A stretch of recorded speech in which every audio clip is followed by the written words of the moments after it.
yesterday, but obviously the news of the basketball world is Kobe. Just generally, what did he mean to you? I know you know, on a personal level, just how did that news hit? Yeah, it's obviously it was a very tough day yesterday. We kind of heard about it. It's when the kind of initial reports were starting to come out, and a couple of the players after practice came into the lounge outside the locker room where we had food for the guys, and just started talking about it. I don't know if anybody truly believed it at that point. It was so early. When I think it was TMZ came out and reported something. So, as the details continued to come in, and first thing I did is went upstairs and turned on the TV and just turned to all the different media outlets to see if it was indeed true. And then when the reports came out that it happened, it was extremely emotional. This is a guy. When I was growing up, I grew up, watching and idolizing, Magic Johnson, Larry Bird, and as I got a little older, Michael Jordan.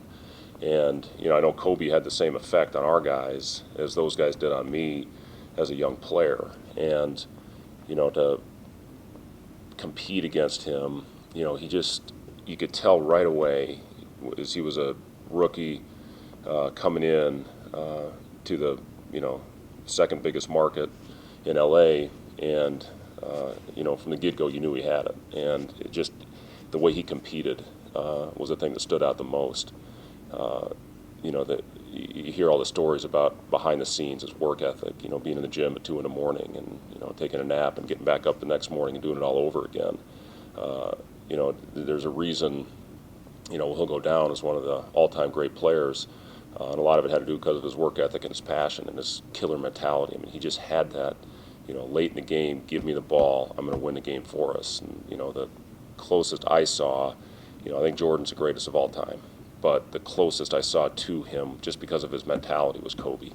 And, it is tough. I told the story to Chris yesterday. One thing that'll always stand out, I'll always remember, we had a back-to-back game. We played, I think, in Cleveland the night before. And generally on back-to-backs, you don't have a morning shoot-around. You meet at the arena. What we did is a 4:45, and we go out there for 20 minutes and go through the game plan. And, I'll never forget this. Kobe was out there with a ball boy in a full lather, getting a workout almost 3 hours before the game.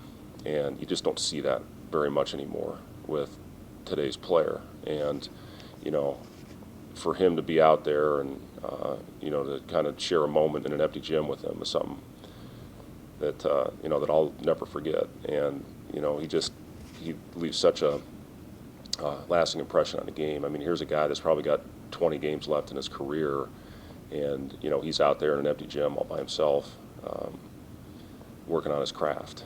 And, it's incredible, to see that. It was incredible to compete against him. Western Conference Finals was, one of the greatest memories I'll ever have. It was Kobe and Shaq and Karl Malone and Gary Payton. It was that team.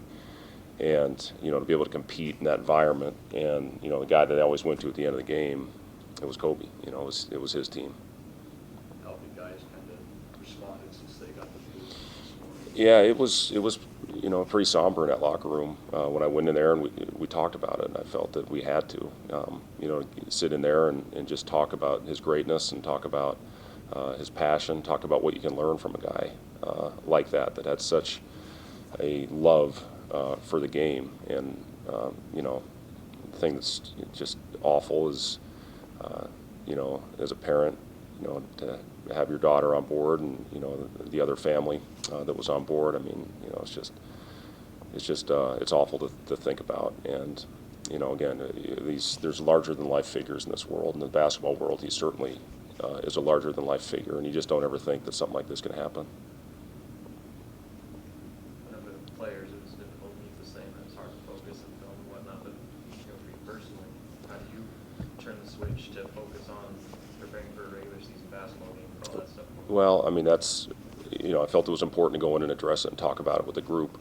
And, we talked about it for a while. And, as soon as we got done talking about it, we moved on. And, we've got a job to do to come out and prepare the best we can for this game tomorrow. You know, again, it's not easy when you have something like this. When every guy in that locker room, I asked him, I said, you know, I talked to him about the guys that I looked up to. Every single one of them raised their hand. Kobe was one of the main players that they look to. I think in today's generation, Kobe and LeBron are probably the two that are looked up to the most by this generation of kid. And you know, for our guys, it was tough. It was somber. We got off to, you know, practice. You know, it was quiet in there, but you know, they really picked it up as practice went on. And I thought we had a really sharp preparation, you know, heading into this game against Michigan tomorrow. What do you think really stand out to you in terms of Michigan and what they do? Yeah, I mean, obviously, you know, one of the top point guards, not only in the Big Ten but in the country, and Xavier Simpson, a great experience. Teskey is a guy that they go to on the block with a guy that size, with that type of skill set. He can step out and knock down the three. Very versatile player. You know, Livers, you know, sounds like he's a pretty good chance that he's going to be back tomorrow after, you know, going down, I think, about 15 minutes left of that game against Illinois the other day. But he is really, really good, scores from all three areas on the floor. High-level finisher, athlete, shooting 50% from the three-point line, and a guy that can post as well. So, you know, great size, great speed. They really get the ball up and down the court, shoot a lot of transition threes. But we're going to have to do a good job protecting the paint. I do, yeah. I actually tried to hire Jawan when I got the Bulls job, but Miami wouldn't let me talk to him. Yeah, he's a great person. You know, I go all the way back to high school and AAU days when he was playing in Chicago. You know, played the Fab Five, absolutely got destroyed by them in the Palace. But yeah, he's an awesome guy, and you know, I know he'll do a great job at Michigan.